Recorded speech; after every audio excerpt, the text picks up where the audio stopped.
Here now, the man in that clip, host of the Winston Marshall Show podcast and former member of Mumford Sons, Winston Marshall. Winston, all I can really say is hear, hear, sir. Hear, hear. That was beautiful.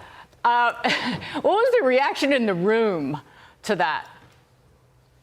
Well, the reaction in the room was quite different to that on the internet. Her side of the motion won quite convincingly, although fortunately there was quite a different response on the internet. Can I just pick up on a couple of things in her argument that are really worth picking out? So first, in the clip you played, she called out demagoguery. Now, I will note demagoguery, which means playing to the prejudices of peoples for political gain. In her speech, she was practicing demagoguery. Yeah. What was the prejudice she was practicing?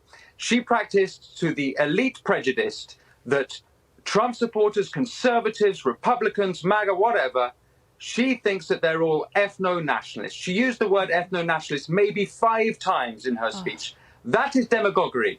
She is playing to the prejudice of elites who think half of America are racists. So that's one point. Another point in that specific clip that you played, you'll notice she said that populists like to say fake news all the time.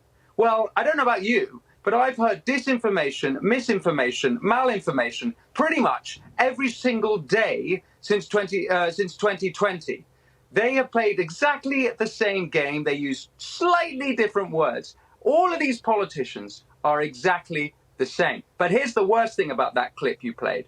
Right at the end, she says that half of Americans are not able to see, because they don't have the rational capabilities to see their brilliant proposal of these democratic policies that they put forth, because they're blinded, 1, by their culture, and 2, by their God.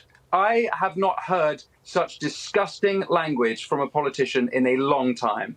Nor have I. And by the way, your response was so simple, so crisp, and then so eloquent. What kind of response have you had online? What have people said to you? Well, the funniest response is that Not the Bee wrote an article saying Pelosi gets called out by Mumford Sons guitarist, and Elon Musk retweeted saying that reality is weirder and funnier than any fiction. Well, Elon, tell me about it. Right. My life is completely bizarre.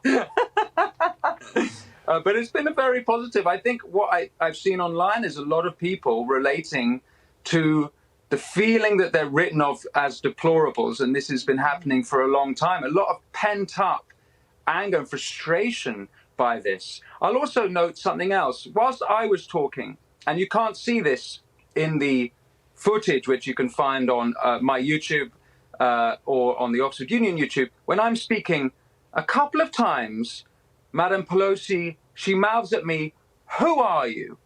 Who are you?" Which I will translate means, "Do you know who I am?"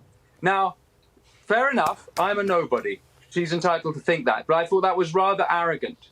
But the other thing that you cannot see, a little something for your audience, is at one point, I think when I'm reading out, I can't remember exactly, but she looks at me and she goes, "Why are you doing this?" She has not been confronted with any of these arguments, perhaps ever. She's sheltered. Well, we thank you for doing it, Winston Marshall, and thanks for joining us. We adopt you as a redneck hillbilly bitterly clinging to your values and your Bible. Your gods and your gun. Winston Marshall, great to see you. God bless the rednecks and the hillbillies. Thanks for being with us. Winston, thank you.